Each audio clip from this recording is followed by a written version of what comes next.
नमस्कार। ज्ञान Sindhu coaching classes में आपका बहुत बहुत स्वागत है। जैसा कि यूपी बोर्ड रिसर्च पेपर चल रहा है, अगर आपने अब तक डाउनलोड नहीं किया है तो डिस्क्रिप्शन में जाकर हमारे टेलीग्राम चैनल को ज्वाइन कीजिए और वहां से आपको पीडीएफ मिल जाएगी।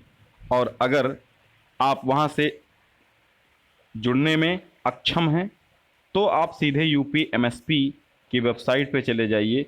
यूपी एमएसपी लिखा होगा, इसकी वेबसाइट पे चले जाइए और यहीं पे आपको यूपी बोर्ड का रिसर्च पेपर मिल जाएगा। ठीक है, तो ये आज हमने पार्ट 12वां लिया। 11 पार्ट तक हम आपको पढ़ा चुके हैं। प्रत्येक शाम 7 बजे आपके यहाँ उपस्थित होता हूँ। प्रत्येक शाम 7 बजे आपको वीडियो देने की हर संभव कोशिश करता हूँ।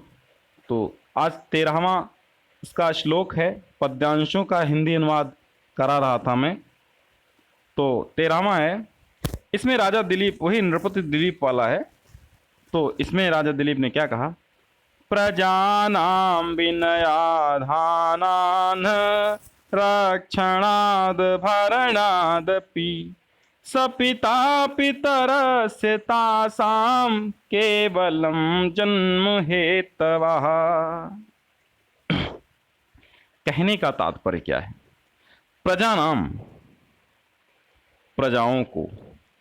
प्रजानाम का अर्थ क्या है? प्रजाओं को। विनयाधानात, विनय आधानात। विनय, विनय माने विनम्रता या विनय। विनय धारण कराने के लिए, आधान माने धारण कराना। तो विनय धारण कराने के कारण, विनयाधानान का मतलब यही है, विनय धारण कराने के कारण, रक्षणाद और रक्षा करने के कारण, भरणादपि और भी भरण पोषण करने के कारण, सपिता वे पिता थे। प्रजाओं को विनय धारण कराने के कारण, रक्षा करने के कारण, भरण करने के कारण वे पिता थे। कौन? राजा दिलीप। वे पिता थे क्योंकि प्रजाओं को सदाचार की शिक्षा देते थे, उनको रक्षा करते थे, अन्न वस्त्र आदि देकर उनका लालन पालन करते थे। इसलिए वे राजा दिलीप प्रजाओं के वास्तविक पिता थे, रियल फादर थे। ठीक है, रियल फादर कौन थे? राजा दिलीप। लेकिन आगे क्या कहते हैं कालिदास जी? रघुवंश महाकाव्यम से लिया गया है। तो कालिदास जी आगे क्या कहते हैं कि पितरस्य तासाम केवलम जन्म हेतवः। पितरस्य तासाम, तासाम माने उन सब के पिता। किसके? प्रजा के। प्रजा के पिता तो केवल जन्म हेतवा, केवल जन्म के कारण होते हैं। वो तो लोकल के पिता होते हैं, अच्छे पिता। वो मतलब वो पिता कैसे होते हैं? ओरिजिनल नहीं होते हैं। ओरिजिनल पिता कौन यहाँ बताया गया है? यहाँ ओरिजिनल पिता, वास्तविक पिता कौन है? यहाँ वास्तविक पिता हैं आपके नृपति दिलीप अर्थात राजा दिलीप। राजा दिलीप राजा दिलीप हुए, फिर राजा रघु हुए, फिर रघु के अज हुए और अज के दशरथ हुए, दशरथ के राम हुए, राम के लौकुश हुए और आगे न जाने कितनी संतानें आज तक चली आ रही होंगी, हमें नहीं पता है। तो वो पिता वास्तविक पिता थे। और पिताओं का जन्म, पिताओं का तो केवल पिता, जो बाकी जो प्रजा के पिता थे वो तो क्या थे? केवल जन्म के हेतु थे, केवल जन्म के लिए ही थे। उन्होंने जन्म दिया, पिता ने केवल जन्म दे दिया और बाकी सारे कार्य किसने किए? राजा दिलीप ने। कौन कौन से कार्य किए? प्रजाओं को विनय धारण कराने का के कारण रक्षा की, भरण पोषण किया, इसलिए वे वास्तविक पिता थे। और बाकी जो पिता थे वो तो केवल जन्म के हेतु थे। ठीक है। भाषा सुमुख्या मधुरा दिव्या गीर्वाण भारती तस्या हि मधुरम काव्यम तस्मादपि सुभाषितम, तस्मादपि सुभाषितम।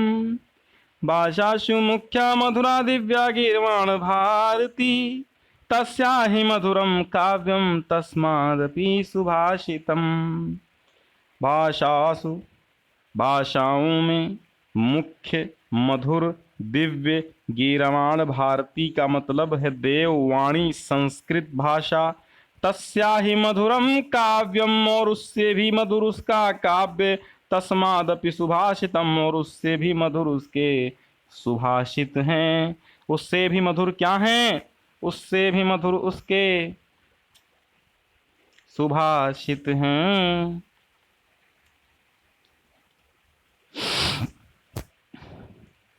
ठीक है, मतलब भाषासु, भाषाओं में, सप्तमी विभक्ति है भाषासु में, सप्तमी विभक्ति है। ठीक है, बहुवचन जहां पे हमने बताया सु लग जाए वहां क्या होता है? सप्तमी का बहुवचन। तो भाषाओं में पढ़ेंगे, और सप्तमी अधिकरण में क्या होता है? अधिकरण में पे पर ऊपर। तो भाषाओं में मुख्य मधुर दिव्य देववाणी संस्कृत है। गीर्वाण भारती माने देववाणी संस्कृत है। और तस्या ही मधुरम, और उससे भी मधुर उसका काव्य है। तस्माद अपि, और उससे भी मधुर उसके सुभाषित हैं। ठीक है, उससे भी मधुर उसके सुंदर वचन। सुभाषित का मतलब सुंदर वचन। तो प्रस्तुत संस्कृत पद्यांश या संस्कृत श्लोक पाठ्य पुस्तक संस्कृत दिग्दर्शिका के सुभाषित रत्नानि नामक पाठ से अवतरित है या उद्धृत है। ठीक है, आगे देख लेते हैं। सुखार्थिनः कुतो विद्या, कुतो विद्यार्थिनः सुखम, सुखार्थी व त्यजेत विद्या, विद्यार्थी या त्यजेत सुखम, सुखार्थिनः कुतो विद्या। सुख अर्थिनः, सुख धन अर्थिनः अर्थात सुख चाहने वाले को। कुतो माने कहाँ है? विद्या। सुख चाहने वाले को विद्या, और कुतो विद्यार्थिनः सुखम, और विद्यार्थी को सुख कहाँ? भैया सुख चाहने वाले को तो विद्या है ही नहीं, और विद्यार्थी को सुख नहीं है। सुखार्थी व त्यजेत विद्याम, जो सुख चाहने वाला है वो क्या त्याग दे? विद्या। हम एक जगह विद्यालय में पढ़ाते थे, वहाँ लिखा था दो में से एक त्याग देना चाहिए, आलस्य अथवा नौकरी। तो एक त्यागो, या आलस्य त्यागो या फिर नौकरी। अगर आलस्य नहीं त्यागते हो तो नौकरी तो वैसे ही छूट जाएगी ना। तो इसलिए आलस्य और नौकरी में से एक ही काम चलता है। तो सुखार्थी व त्यजेत विद्याम, जो सुख चाहता है वो विद्या त्याग दे, अर्थात वो ना पढ़े लिखे भैया बहुत हो चुका। और विद्यार्थी व त्यजेत सुखम, जो विद्या माने जो, और जो विद्यार्थी है वो सुख, उसे सुख त्याग देना चाहिए। ठीक है, जो विद्यार्थी है उसे सुख त्याग देना चाहिए। काव्य शास्त्र विनोदेन कालो गच्छति धीमताम, व्यसनेन च मूर्खाणाम निद्रया कलहेन वा, निद्रया कलहेन वा। काव्य शास्त्र के विनोदेन माने, विनोदेन माने मनोरंजन में, काव्य शास्त्र के मनोरंजन में, कालो माने समय, गच्छति माने चला जाता है, धीमताम माने बुद्धिमानों का। ठीक, बुद्धिमानों का समय कहाँ व्यतीत होता है? काव्य शास्त्र के मनोरंजन में बुद्धिमानों का समय व्यतीत होता है। व्यसनेन माने बुरी आदतों में, चा माने और बुरी आदतों में, मूर्खाणाम माने मूर्खों का, रामस्य रामयो रामाणाम खष्टी का बहुवचन होता है। तो मूर्खाणाम रामाणाम, ठीक है, वही मूर्खाणाम तो मूर्खों का। निद्रया कलहेन वा, निद्रा अथवा झगड़ा में। कलहेन माने झगड़ा होता है। कलह माने क्या होता है? झगड़ा, लड़ाई झगड़ा, स्ट्रगल। स्ट्रगल तो संघर्ष होता है, लड़ाई झगड़ा, ठीक है, क्वेरल होता है। तो विद्वानों का समय कहाँ जाता है? विद्वानों का समय काव्य शास्त्र के मनोरंजन में व्यतीत होता है, जबकि मूर्खों का समय बुरी आदतों में, सोने में अथवा झगड़े में व्यतीत हो जाता है। ठीक है, अगला देखते हैं। जयन्ति ते महाभागा जन सेवा परायणाः, जरा मृत्यु अभयम नास्ति येषां कीर्तितनो क्वचित्, येषां कीर्तितनो क्वचित्। जयन्ति ते महाभागा, जयन्ति ते महाभागा। जयंती का अर्थ है जय हो। क्या हो? जय हो। किसकी? ते माने उन, महाभागा माने महापुरुषों की।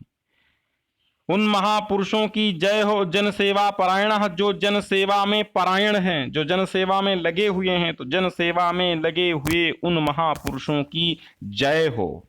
जयन्ति ते महाभागा जन सेवा परायणा, जन सेवा परायणा जयन्ति ते महाभागा। उन महापुरुषों की जय हो जो जन सेवा में परायण हैं, जो जन सेवा में लगे हुए हैं। जरा मृत्युम भयम नास्ति ये शाम कीर्ति तनोह क्वचित। क्वचित का अर्थ है कहीं, कहीं भी।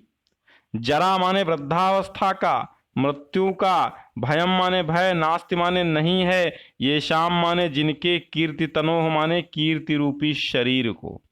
ठीक है, जिनके यश रूपी शरीर को कहीं भी बुढ़ापे और मृत्यु का भय नहीं है। क्यों? क्योंकि यश, कीर्ति और प्रसिद्धि ये कभी वृद्ध नहीं होते, ये कभी मरते नहीं हैं, ये अजर और अमर हैं। अजर का अर्थ है जो कभी बूढ़ा ना हो, अमर का अर्थ है जो कभी मरे ना। तो यश रूपी शरीर जिनका जीवित है, यश जिनका इस संसार में प्रसिद्ध है, वो कभी नहीं वृद्ध होंगे, वो कभी नहीं मरेंगे, वो कभी नहीं समाप्त होंगे। तो उन महापुरुषों की जय है, उन महापुरुषों की जय है जो जन सेवा में परायण है, जो लोक सेवा में लगे हुए हैं। क्योंकि जिनके यश रूपी शरीर को वृद्धावस्था और मृत्यु का कहीं भी लेश मात्र भय नहीं है। तो ये कहां से लिया गया है? महामना मालवीय प्रस्तुत श्लोक संस्कृत दिग्दर्शिका के महामना मालवीय नामक पाठ से लिया गया है।